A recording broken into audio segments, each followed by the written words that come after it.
Hello students, how are you students. मैं आज आपके लिए लेकर आया हूँ oxo salts of alkali and alkaline earth metals.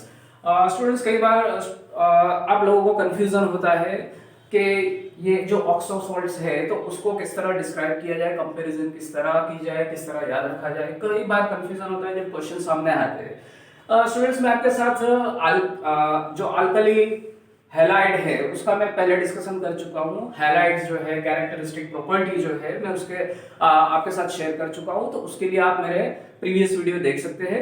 Students, आपके साथ मैं अभी जो शेयर करने जा रहा हूँ वो ऑक्सो सॉल्ट्स के लिए स्पेसिफिकली शेयर करने जा रहा हूँ कि यहाँ पे जो ऑक्सो सॉल्ट्स है, तो ऑक्सो सॉल्ट्स पहले तो कौन कौन से ऑक्सो सॉल्ट्स होते हैं। ऑक्सो सॉल्ट्स मतलब कि पहले तो ऑक्सो सॉल्ट्स उससे कहा जाता है कि जिसके अंदर ऑक्सीजन एटम एक या ज्यादा अवेलेबल है, तो उसे हम ऑक्सो सॉल्ट्स बोलते हैं। तो यहां पे ऑक्सो सॉल्ट्स अगर बोला जाए तो oxo salts are carbonate, sulphate, nitrate. तो these are the oxo salts. या तो आप ऐसे भी याद रख सकते हो कि जिसमें प्रोटोनेटेड हाइड्रोक्साइड या तो protonated alcohol group, OH group, protonated H+, उसे हम ऑक्सो सॉल्ट्स बोलते हैं। तो स्टूडेंट्स, ये आपको मालूम ही होगा। फिर just recap for the oxo salts किसे कहते हैं। स्टूडेंट्स, ये क्वेश्चन इस तरह से पूछा जाता है कई बार कि describe the comparison between alkali and alkaline metal oxo salts. तो स्टूडेंट्स, ये जो कंपैरिजन पूछा जाता है उसमें आपको खास सॉल्युबिलिटी और थर्मल स्टेबिलिटी, ये दो पॉइंट्स डिस्क्राइब करने रहते हैं। और कई बार स्टूडेंट्स को कंफ्यूजन रहता है किसमें क्या लिखे है, डिक्रीजिंग, इंक्रीजिंग ट्रेंड, उसका रीजन। तो स्टूडेंट्स, मैं आपके लिए थोड़ा इजी वे में मैं इसको लेके जा रहा हूं इस वीडियो में, तो आप यहां पे मेरे साथ बने रहिए। स्टूडेंट्स, हैलाइड के लिए मैंने प्रीवियस वीडियो आप प्रेफर कर सकते हैं। उसके बाद हाइड्रोक्साइड जो भी मैंने आपके साथ शेयर किया हुआ है, हाइड्रोक्साइड जो कि आपको एक ब्रीफ में बता देता हूं कि हाइड्रोक्साइड सॉल्ट जो है वो अल्कली मेटल हाइड्रोक्साइड से ज्यादा alkaline metal hydroxide less soluble है। अल्कलाइन मेटल हाइड्रोक्साइड सोल्यूबल है, बट सोल्यूबिलिटी अगर अल्कली से कंपेयर करते हैं तो वो लेस सोल्यूबल है। और ये जो सोल्यूबिलिटी है, अगर आप अल्कलाइन मेटल जितने भी हाइड्रोक्साइड ग्रुप है तो वो सोल्यूबिलिटी आप ग्रुप में नीचे जाओगे, मतलब कि आप लिथियम अल्कलाइन मेटल में, अब देखिए यहां पे हम पहला ग्रुप डिस्कशन रखेंगे। ग्रुप डिस्कशन मतलब कि ग्रुप में अगर आप नीचे जा रहे हो, एज यूजुअल मैंने अर्लियर वीडियो में भी इस तरह से ग्रुप से आपको कंपैरिजन दिखाया हुआ है। यहां पे भी उसी ग्रुप को पकड़ना है कि अल्कलाइन मेटल को, तो यहां पे हम बेरिलियम से जो शुरुआत करते हैं, beryllium, magnesium, calcium, strontium, barium, तो हम मेनली ये एलिमेंट्स लेते हैं अल्कलाइन के ग्रुप में। तो अल्कलाइन ग्रुप में जब आप नीचे जाते हो तो हाइड्रोक्साइड जो है, हाइड्रोक्साइड ट्रेंड क्या रहता है कि हाइड्रोक्साइड जो अल्कलाइन मेटल हाइड्रोक्साइड है, सॉल्युबिलिटी इंक्रीज होती है, solubility increasing down the group.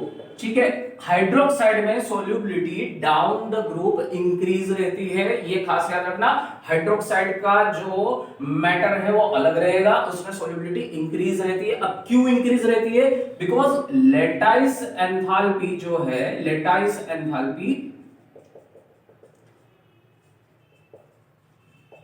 decreasing more rapidly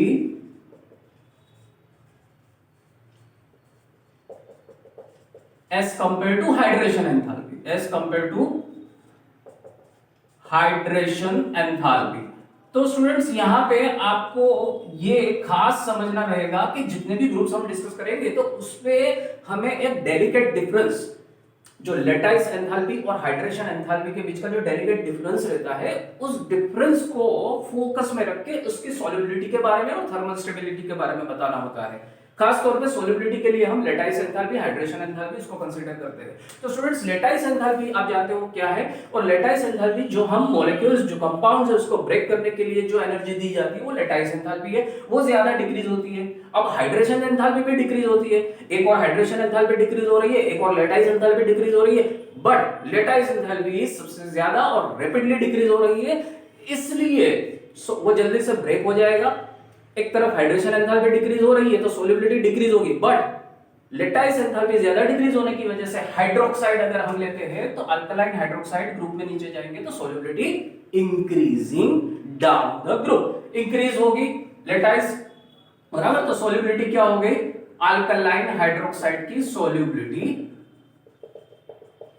increases down the group, increases down the group. ठीक है, चलिए अब हम पॉइंट पे आते हैं ऑक्सो सॉल्ट्स। तो ऑक्सो सॉल्ट्स ये मैंने हाइड्रोक्साइड का आपके साथ कुछ डिस्कस कर लिया, ताकि अगर कुछ पॉइंट्स मेरे प्रीवियस वीडियो में रह गए तो आप देख सके। यहाँ पे ऑक्सो सॉल्ट्स अगर हम बात करते हैं तो ऑक्सो सॉल्ट्स में कार्बोनेट सल्फेट नाइट्रेट की हम बात करते हैं। तो स्टूडेंट्स यहाँ पे मैं आपको बताना चाहूंगा, पहले आप अल्कली से कंपेयर करें ऑक्सो सॉल्ट्स की, अल्कली और अल्कलाइन। अगर हम अल्कली और अल्कलाइन दोनों को कंपैरिजन के साथ जाते हैं तो क्वेश्चन कई बार पूछा जाता है कंपैरिजन का, और हमें कंफ्यूजन ये रहता है कि कौन सा सॉल्युबल है, कहां पे सॉल्युबिलिटी डिक्रीज हो रही है, इंक्रीज हो रही है। तो स्टूडेंट्स घबराने की कोई जरूरत नहीं है। अल्कली मेटल जब हम बात करते हैं तो उसके जो ऑक्सो सॉल्ट्स है, नाइट्रेट, कार्बोनेट और सल्फेट, तो ये जितने भी नाइट्रेट, कार्बोनेट, सल्फेट है, तो हम अगर अल्कली मेटल में ग्रुप में नीचे जाएंगे, नीचे मतलब कि lithium, sodium, potassium, rubidium, caesium, तो डाउन द ग्रुप इन सभी की जो सॉल्युबिलिटी है वो इंक्रीज होती है, सॉल्युबिलिटी इंक्रीजिंग। ठीक है, क्लियर कर लो कि solubility increasing down the group किसकी, अल्कली। अल्कली मतलब के lithium, sodium, potassium, rubidium, caesium. अब क्यों इंक्रीज होती है, बिकॉज यहां पे लेटाइस एंथैल्पी जो है वो डिक्रीज होती है, और हाइड्रेशन एंथैल्पी, यही चीज आएगा डेलिकेट डिफरेंस के लेटाइस एंथैल्पी और हाइड्रेशन एंथैल्पी में लेटाइस एंथैल्पी डिक्रीजिंग मोर। ठीक है, अब ये क्लियर हो चुका। अब यहां पे सभी सॉल्युबल है, अल्कली आप नाइट्रेट, कार्बोनेट, सल्फेट जब हम बात करेंगे तो दे आर, इसमें आपको आंखें बंद करके लिखना है कि they are all water soluble, they are all water soluble. ठीक है, तो जब सोल्युबिलिटी की बात आती है नाइट्रेट, कार्बोनेट, सल्फेट, तो they are all water soluble. But जब अल्कलाइन की बात आती है तो यहां पे आपको कुछ पॉइंट्स खास ध्यान में रखने हैं कि अल्कलाइन, सबसे पहले नाइट्रेट जो है वो वाटर सोल्यूबल है, अल्कलाइन नाइट्रेट वाटर सोल्यूबल है, सबसे पहली बात आपको।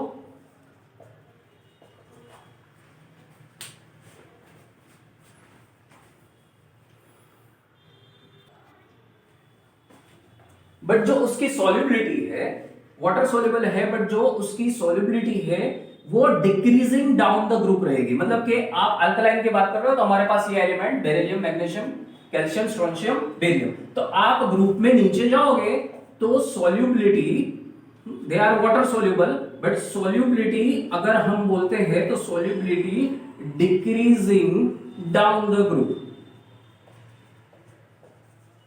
ठीक है, अभी फिर से इसी कॉन्सेप्ट से जाते हैं कि lattice enthalpy which is decreasing and hydration enthalpy which is also decreasing, but यहां पे हाइड्रेशन एंथैल्पी डिक्रीजिंग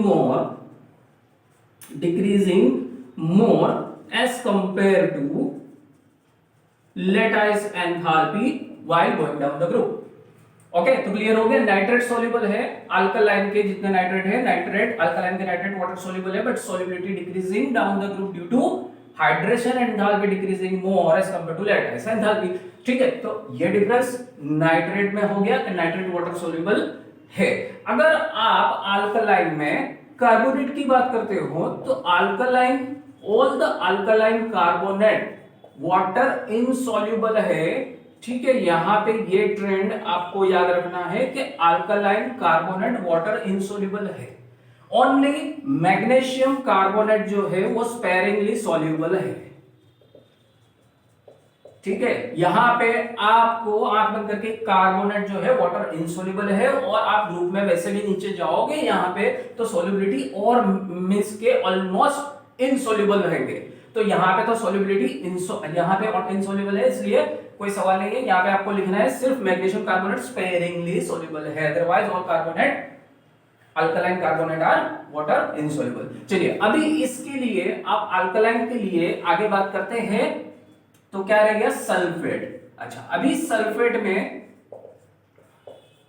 तो अल्कलाइन सल्फेट के अंदर देखिए यहां पे क्या फर्क आएगा, ये भी इनसॉल्युबल है, किसके अलावा, बेरिलियम और मैग्नीशियम के अलावा बाकी जितने भी अल्कलाइन सल्फेट है except beryllium and magnesium, all alkaline metals, alkaline earth metals are insoluble in water, are insoluble in water। अब बेरिलियम एंड मैग्नीशियम सोल्यूबल क्यों है, क्योंकि हाइड्रेशन एंथैल्पी हायर है लेटाइस एंथैल्पी से। ठीक है, इसको याद रखना, क्यों, क्योंकि hydration enthalpy is more as compare to lattice enthalpy. ये जो डिफरेंस बता रहा है कि beryllium and magnesium due to higher hydration enthalpy they are water soluble. ठीक है, तो चलिए जल्दी से उसका स्क्रीनशॉट ले लीजिए, इसको याद रख सकते हैं आप बहुत ही स्पीडी वे में और बहुत ही इजी तरीके से। तो ये हमारा जो वाटर सोल्यूबल वाला पार्ट है, सोल्यूबिलिटी वाला पार्ट है, तो यहाँ पे एक कंपैरिजन ये हो जा रही है। ठीक है, आप इसको क्रक्स पॉइंट से याद रख सकते हैं कि किस तरह alkali metal they are all oxo acids they are water soluble and solubility increase down the group, और alkaline में जैसे कि मैंने डिस्कस किया a delicate difference between lattice enthalpy and hydration enthalpy, इस तरह से जाना है।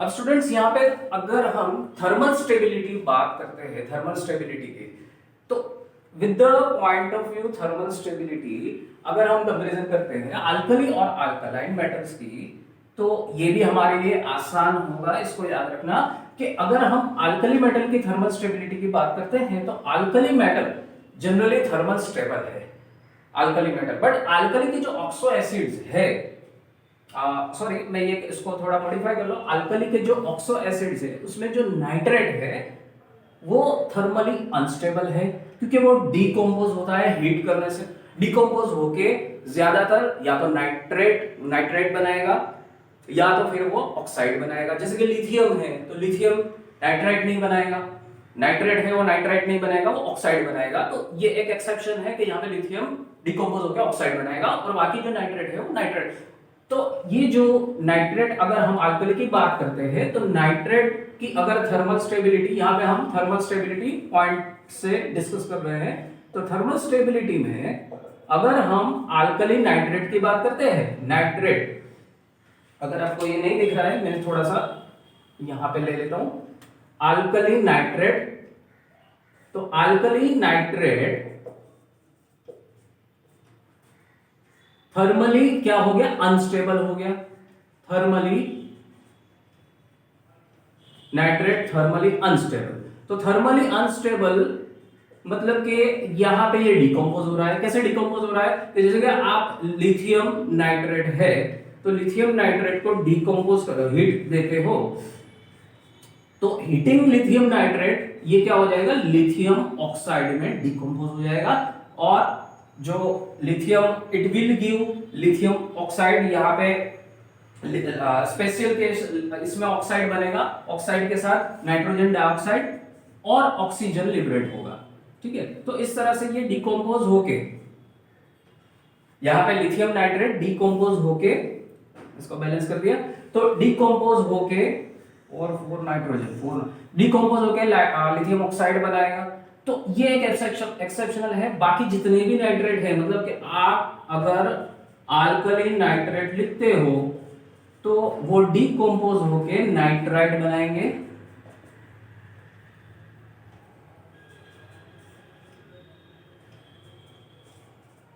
तो यहां पे जितने भी अल्कली नाइट्रेट है, बाकी जितने भी अल्कली नाइट्रेट है वो डिकम्पोज होके नाइट्राइट और ऑक्साइड बना, ऑक्सीजन लिबरेट करते हैं। ठीक है,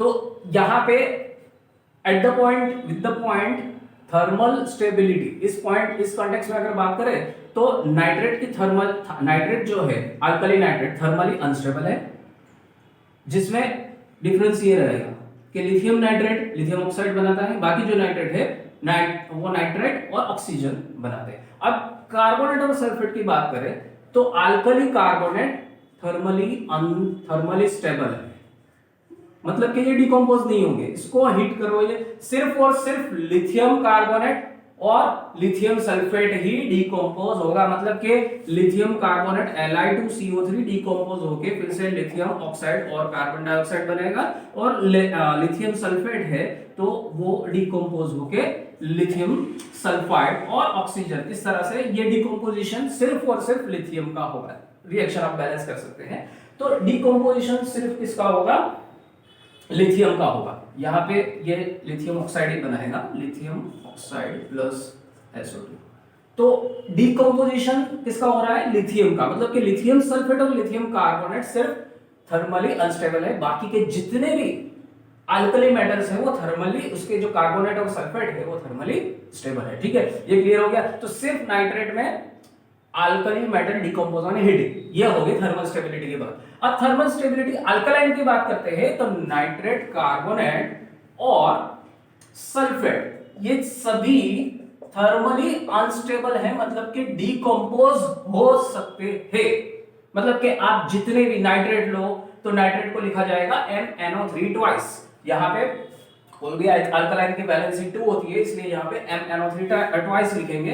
तो अगर यहाँ पे मैं नाइट्रेट लिखता हूं तो nitrate can be decompose on heating, इसको आप हीट करोगे वो डिकम्पोज होगा एज यूजुअल, जिस तरह से नाइट्रेट हो रहा है, बट यहाँ पे थोड़ा सा अलग मिलेगा आपको। ऑक्साइड, नाइट्रोजन डाइऑक्साइड, जितने भी अल्कलाइन मेटल है जिसमें आपको डिकम्पोज करोगे तो ऑक्साइड, नाइट्रोजन डाइऑक्साइड और ऑक्सीजन मिलेगा। ठीक है, रिएक्शन को आप बैलेंस कर सकते हैं। ठीक है, ये अल्कलाइन मेटल की बात होगी।